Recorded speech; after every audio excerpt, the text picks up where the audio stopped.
Welcome to Fire Protection Systems, Module 3. This is going to be an easy module, just some basic information about the history of fire protection systems. So the objectives for this presentation are, I want you to be able to identify the efforts by mankind to respond to conflagration fires. We're going to talk about some of the disastrous conflagration fires and how people responded to that. We're going to list the three concepts that have led to the development of fire protection systems. There's a history behind this that we want to be able to understand. Then explain the transition from human-based features to technological features. And in reality, what we have is a combination of technological features that help humans do their job. List the three types of fire protection systems, and lastly, we're going to kind of phase into Module 4, where we're going to talk about the code and law, but we want to understand a little bit about how laws have been made to basically force builders to include the systems.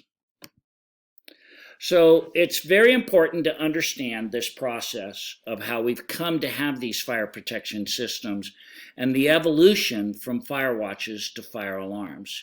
If you have taken my fire prevention class, you know that in colonial days in America, they made wood chimneys. And there are things that people have done that just, when we look back on them now, we think that doesn't make any sense. Why would somebody do that? But, humankind has gone from, maybe living in caves or just having fire for cooking and for warmth. And as wood buildings were built and more cities were developed, conflagrations began to occur. So a conflagration, by definition, is a large fire that doesn't burn a building, but burns city blocks or large portions of an inhabited city. So all the way back in ancient Rome, we know that there was a huge conflagration.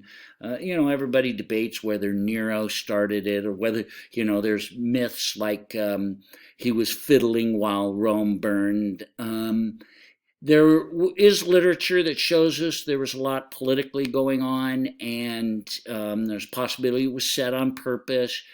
But one thing we do know is that Nero blamed it on the Christians, that somehow it was their fault, and there was some persecution that came about as a result of it. But there were also other things that were done as a result of that fire, where they started the Corps of I don't even know how to pronounce it, Vigiles, and the Great Chicago Fire and the London Fire. All of them impressed upon governments the need for laws and for fire protection. Now, a lot of insightful ideas over the years have built on each other, and we've gone from human beings doing a lot of the fire watch, walking around town, just making sure that the town isn't on fire, to now having machines that do these things for us. So, these ideas, along with the public pressure that was put upon the governments, showed the need for laws for the various kinds of fire protection systems. So, as I said, in 64 AD, Rome caught fire, and it burned for a total of 6 days. This little picture in the bottom right gives you an artist's rendition, because of course there was no photography. But imagine a fire that went on for 6 days, burned through most of the poorer part of town. And so one of the outcomes was they put together this group of men called the Corps of Vigili. I don't know, pronounce it in Italian. These were men who walked along the streets, and they even carried axes or tools with them. And their job was to sound the alarm if there was a fire and start doing what they could to fight it. So later on in 1666, a lot later on, a whole millennia and a half, London had a fire that burned for 4 days. And they did have like fire brigades kind of things that used ladders and buckets, and fire poles were used to pull the walls down and try and keep the fire from spreading from one building to the next. But they started developing where they were going to have these ladders, buckets, and fire poles in certain parts of the town. And again, they started doing fire watch. New Amsterdam had a lot of chimney fires, and New Amsterdam later became New York, as we know. Governor Stuyvesant, the Dutch governor, when it was still New Amsterdam, banned wooden chimneys, but he also ordered that there be a fire watch and that they walk the streets at night with these rattlers that would sound the alarm. So I've got a picture of the rattler in the next slide, but they would shake the rattlers, and it would make this, ticking sound, but it was a loud, obnoxious sound. And of course, the people around them would be alarmed, but then the fire watch down the street would rattle his rattle, and eventually it would get to the person who was near the town bell. And the town bell would be sounded, and everybody was required to come out and help with the bucket brigade. So later on in the 1900s, here in America, in the early 1900s, there was what we called the decade of conflagrations. And it was a little bit more than a decade, but a whole bunch of disastrous fires happened across the United States, especially as more and more people were moving into the cities, and the cities were still being built mostly with wood and some stone and masonry. But they had the Baltimore conflagration, the Boston, New York, and the Great Chicago Fire. All of these things led to construction changes across America, and many local municipalities, the cities, would add laws. Like Chicago required that the buildings be built out of stone, and that they not, especially the factories and the larger buildings downtown, they not be built out of wood anymore. And if you've ever been to Chicago, you go down near Michigan Street and to the old part of town, and you can see these big, beautiful stone buildings. So over time, these concepts began to become clear that we needed to do certain things to prevent these conflagrations from happening again. Now, there's a really cool photo of one of those wood rattlers. These, firefighters, a lot of them like to collect old fire memorabilia. These rattlers can cost, hundreds and hundreds of dollars as an antique for those who like to collect that kind of stuff. So that's really one of the old New York rattlers right there. So as time went on, they realized early detection is essential. Rome, London, New Amsterdam, and other places, they used this fire watch program where human beings walked to the streets looking to see if buildings were on fire. And they also realized that the faster you get fire suppressant, or water in most cases, on the fire, the better. So bucket brigades led to volunteer fire departments. Volunteer fire departments led to paid departments. As cities grew, they realized they needed fire stations throughout the whole city. And the whole idea was get fire suppressant, or specifically water, on the fire as soon as possible. So the fire watch told the people to get out and then get the news to the fire departments. But then we also realized the faster you get on the fire, the better the chances of keeping it small and not having it spread to the whole town.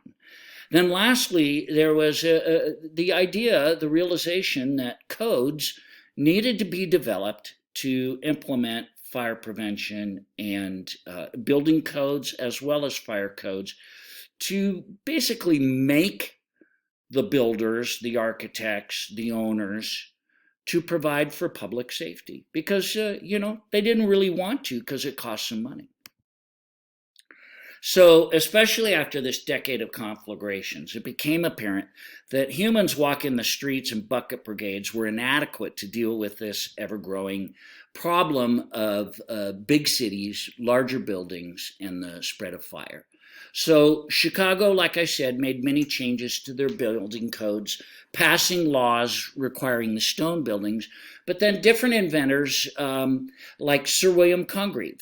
I like to point out Sir William Congreve because I like history, and Sir William Congreve is an interesting man in history because he was a lord, but he was an inventor, and he was also an owner of factories. And we mostly know Sir William Congreve because he was the man who invented the Congreve rocket. And you're like going, well, what's the Congreve rocket? Well, every time you go to a sporting event or some kind of political event, you sing a line about Sir William Congreve's invention. Excuse me. The red, the rocket's red glare, the bombs bursting in air. Well, those rockets that the British used in the Battle of Fort McHenry, where our Star-Spangled Banner was written, were Congreve rockets. And they used those more as a frightening tool. They did spread shrapnel around, but they weren't like a mortar or a shell.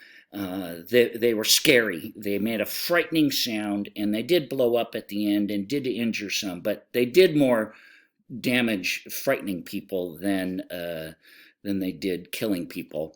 But Sir William Congreve was the inventor of the Congreve rocket, but he also patented an idea for a pipe running through a building that, when turned on, ran water into the building through holes in the pipes. Some other people came up with different variations of how to do this. There's a lot of people given different credit for the first kind of ideas towards sprinklers. But one of the ones that's most famous is a guy named Henry Parmalee, and he invented the first fire sprinkler head, and that's a copy of it right there. It was in 1874, and then later what was his first name? But Grinnell improved upon that, and Parmalee and Grinnell are kind of the famous ones for our modern sprinkler head. Looks a lot like Parmalee's sprinkler head right there, and Grinnell's sprinkler head especially. So, these kind of advances, they came from people's ideas, and a lot of it was driven by insurance companies. And so with the need to get notification faster, as Morse code was invented in 1852, in a lot of our east cities and our larger cities, they started using fire alarm boxes. And so they used telegraph technology to send a message to the fire station. And so basically it was a box for a neighborhood, not for a building. But when someone pulled on the lever, it sent a telegraph message to the fire station, and it told the firefighters that there was some kind of an alarm. And to this day, if you go to places like Boston, they'll talk about a box alarm. A box alarm is an alarm to a neighborhood or to an area that's generated by a fire alarm box. So it's not generated by a phone call or whatever. So, in small towns in the eastern U.S., you still see some of these on the corners of neighborhoods. Mostly the place to see them, again, is in the collections of fire memorabilia enthusiasts. They're quite expensive. A lot of times you'll see them in somebody's backyard by their pool, where they bought an old one and put it in their yard or whatever, or in their house. So the development of the telephone took that telegraph message to another level, and it led to the ability to not only make a phone call and report a fire, but as time went on, data began to be sent through phones. And we know that now that we, even some of us still have cable or whatever, and data is coming through phone lines or other kinds of lines with we can watch a movie based on information that's sent through a cable. So this led to alarm systems using phone lines to send information to monitoring stations or directly to fire departments. So that's really kind of the way it's done now. Pretty much everywhere, an alarm goes off, it goes through the phone lines to a monitoring company or directly to the fire department. And then, of course, with the addition of circuitry and digital readouts, now we have systems that are very specific and user-friendly for firefighters. And as you can see in that top right picture, that's a fire alarm control box with the monitoring system, the phone lines, and of course a battery backup. And the bottom picture, you can see the phone lines. The continuing progress, though, of the fire protection systems, we've got all this modern progress. In the last 100 years, 150, ridiculous inventions, changing, if some of our grandparents could see what we can do. And, my grandson was saying to me the other day, Papa, by the time I learn how to drive, I might be driving a vehicle that flies, doesn't roll on wheels. And I said, well, that's possible, Lane, but I kind of doubt it.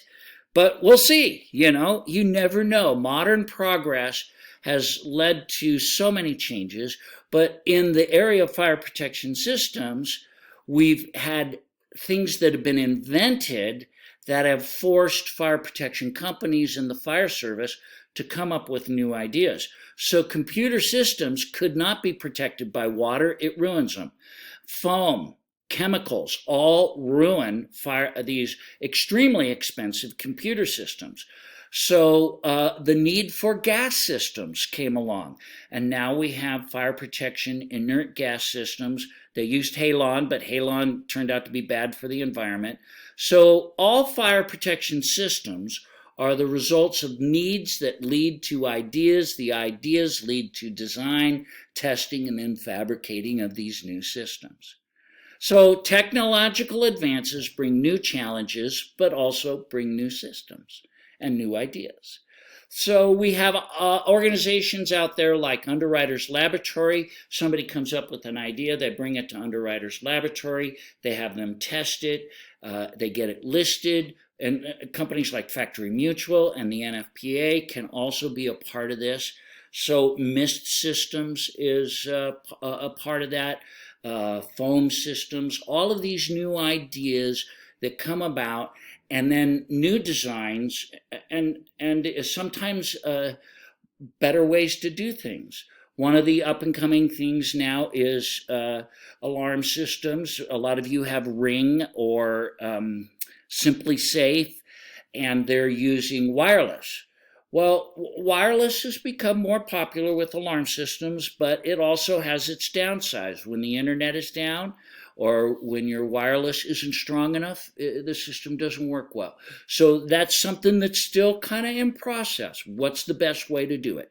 But still, the same thing, technological advances lead to new ideas, new systems.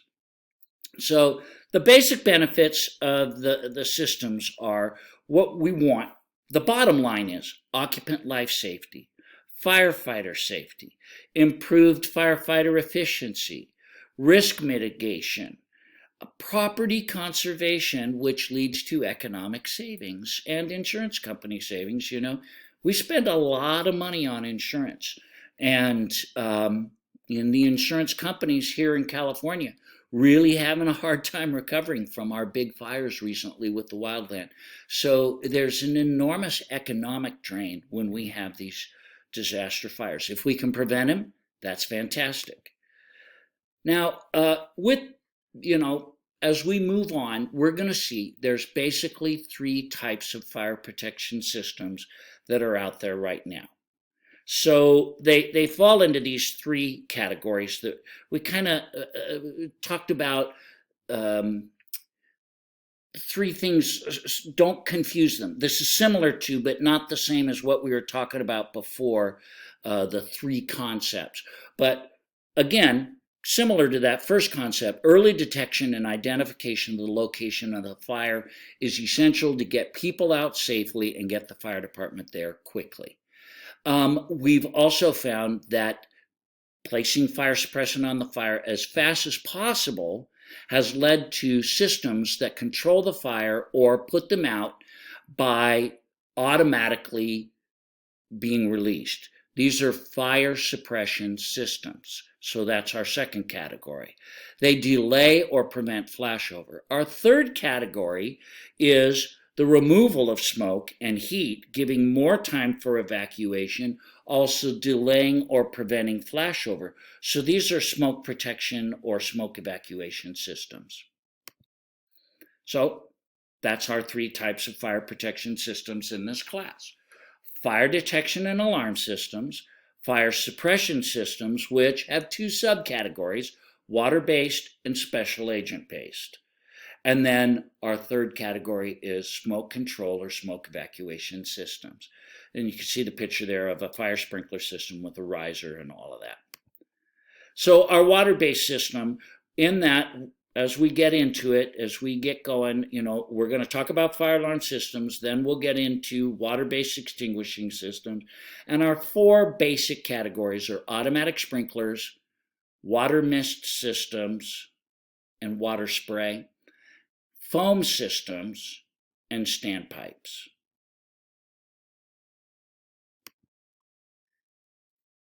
Our special agents have 5 types. Dry chem, which is like a powder, a chemical powder that's released, like when you use an ABC extinguisher.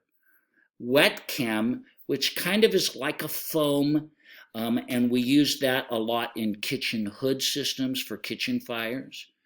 Clean agent, which is a gas. Carbon dioxide, also a gas. And then, of course, the various kinds of portable extinguishers. So, last couple of slides here. The fire protection systems are expensive. So how do we ensure that they are installed? Well, we do it through the law. We make them do it. Fire protection systems are expensive, so we have to basically, you can't build your building. So in the building code and the fire code, it's going to require them to be included in the building. You can't build your building unless you do these things. So it's part of the law. California Building and Fire Codes, which are called Title 24, we'll talk about this in the next module, they tell us the what, when, and where for the building fire protection systems. They tell you which kind of buildings have to have them, because not all buildings have to have sprinklers, but some with lots of people or with high risk, we want to make sure they're in there. Not all buildings have to have alarms. Most do, but not all. So the code is going to tell you that you have to have it, the what, and the when and where. Now, what tells us the details as to how the system should be built? Well, that's in a different thing. That's not in the code. So the code tells you what to do. The standards tell you how to do it. The specifics about how to build any fire protection system come from NFPA standards. There's some other standards out there, but predominantly NFPA. So NFPA stands for the National Fire Protection Agency, and they produce a fire code, but California doesn't use their fire code. We'll talk about that next module. But the NFPA does produce also standards, which are the specifics about the details as to the specific way to build the system. It gets down to things like in alarm systems, you've got to use a certain kind of wire, a certain grade of wire. You have to have certain specifics about the kind of pipe you can and can't use. So all of these things are held in the standards. They're not code in California. They're not included in the code, but they are referred to in the code. So in the code, it will say you have to build a fire sprinkler system in accordance with NFPA 13. So by saying that, now they've given that standard the force of law. It's not a part of our code, but it's referred to in the code. Therefore, they have to be built specifically, each part, according to those standards. So that's a duplicate screen. Sorry. In the 1800s, insurance agencies began to require their clients to install systems. And that was kind of what happened with the NFPA. The NFPA started as an insurance kind of agency, and they put forth some standards how to put in a sprinkler system that they would approve. And that led to their becoming this big agency that gives us the house. Now, as we mentioned earlier, these laws needed to be there. But in the very beginning, they only were passed locally. So the city of New York would pass some laws based on some of the disasters it had. We used the example of Chicago. Buildings had to be made out of stone, no longer out of wood. But that wasn't enough. So without those laws, there really wasn't the force to make people, the building owners or the building builders, to install these fire protection systems. So what has happened now, we have these laws at state levels, some at federal level, but mostly at state levels. And each state has their own fire code and their state fire marshal laws. So these go together to make people build them according to the code. Now, when you come down to the county level, they can adjust those codes a little bit, but they can only make them more strict. They can't make them more lenient. So you can't say, well, in schools here in LA County, you don't have to put in sprinklers. Nope, they can't do that. If the state's requiring that they do it, but they can require it in a more strict way. So maybe the state says any school that has a second story has to have fire sprinklers. In Ventura County, they could say, no, every school with 50 students or more. Now, what if the city of Ventura or the city of Los Angeles wants to even be stricter? Well, they can. They've got to pass their own codes, but again, only stricter, never more lenient. So the process of how we get the code and the need for the code is what we're going to talk about in our next module, Module 4. So this was just kind of to give you a basic picture of how we went from maybe Stone Age, or at least Roman times, to today, and these intricate, complicated technological systems that we have. They have a history behind them, and it's kind of interesting. So there's going to be a little quiz associated with this module. Not a big deal. Just go ahead and take that based on this lecture. Okay, so if you need to watch it again, watch it again. I'm going to close out right here. Sorry, it was 30 minutes. I tried to keep it under 30, but I only went over a couple of seconds. Have a great day, and this is an easier week, so relax and enjoy it.